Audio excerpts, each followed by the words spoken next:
Poetry in Prose is sponsored by the National Endowment for the Arts.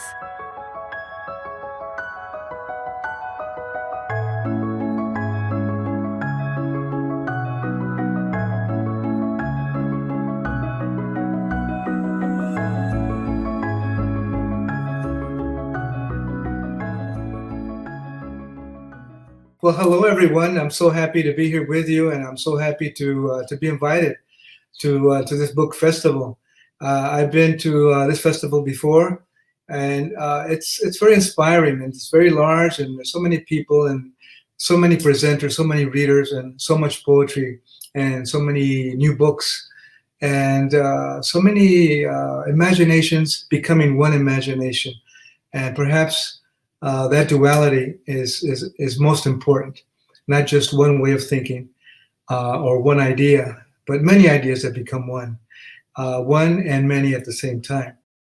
I'm so happy also that we're talking about today. We're talking about ingenuity, and we're talking about what that is: imagination, logic, reasoning. Imagine those words that we rarely use. They're all in what we're doing right now. Poetry for me involves all those things. You have to be free, number one. Your imagination has to be free and inclusive. Free means inclusive. Free doesn't mean narrow, just my idea, my little limited idea. That's not free. Free is including as many imaginations as possible, as many books as possible, as many possibilities as possible, as many ways of writing and reading, expanding and changing a poem, which is expanding your thinking, which is deepening your consciousness. See, all those things go together. And reasoning is most interesting too. It's argument, it's logic, it's deeper thinking that perhaps you and I haven't entered before, but that's really the core of all things. When we look at nature, there's not just a tree, there's not just a limb, there's not just a leaf and a little birdie on top singing. It's life teaching us a deep lesson of who we are.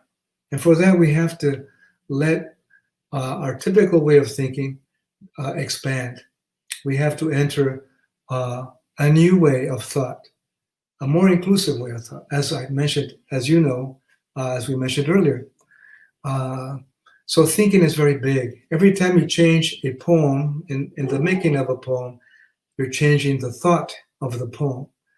And a poem provides many good things to the reader, but it also provides a new set of thoughts. And why are we interested in thinking all of a sudden? Why am I not talking just about poetry and its rhyming patterns and its histories? Because right now we're interested and we want and we're desiring a new idea. Who are we now, 2020? What is a nation now, 2020? How are you going to define this nation now, 2020? What is it saying to you now, this nation?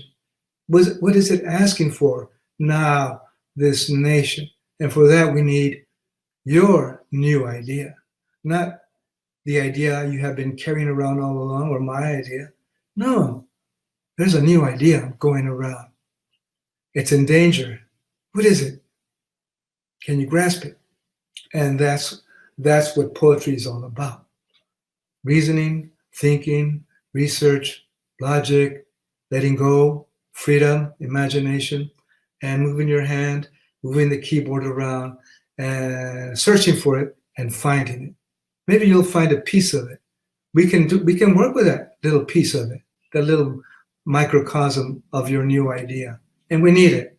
So I kind of went on, I kind of rambled through there because I'm interested in thinking, and I'm interested in philosophy and art and painting, language, culture, but most of all, this odd thing we call poetry. And guess what?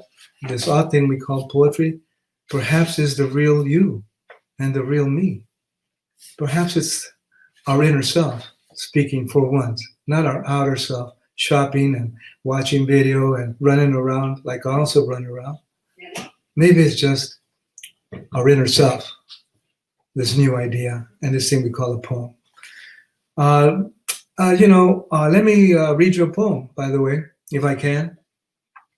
It's called Color Tints, and I have it here. I was inspired by a Jewish installation artist of the early 1900s, and who saw her work as sculpture.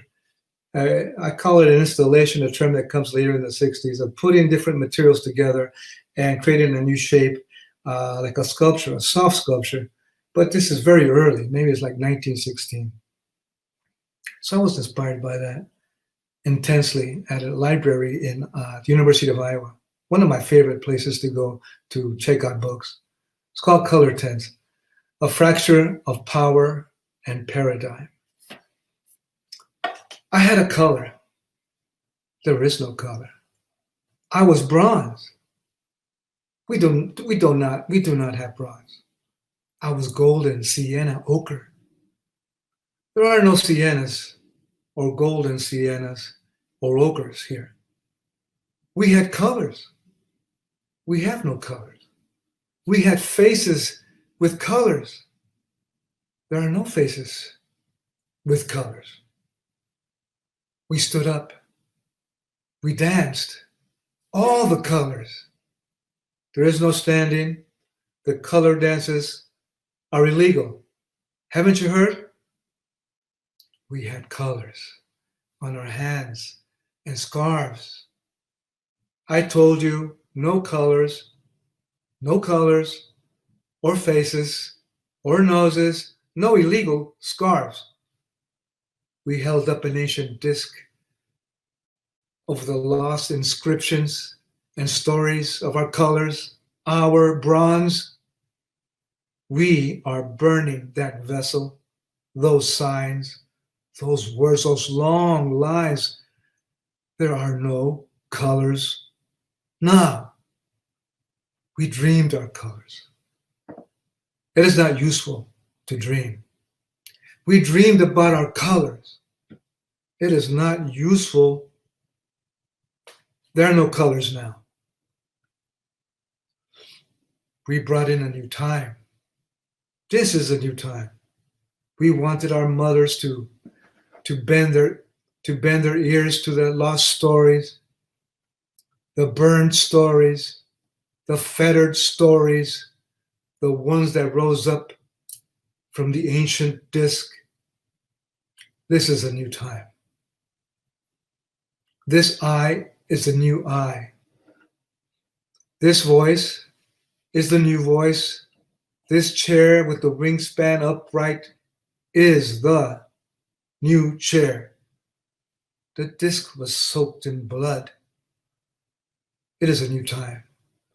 It was what we called for.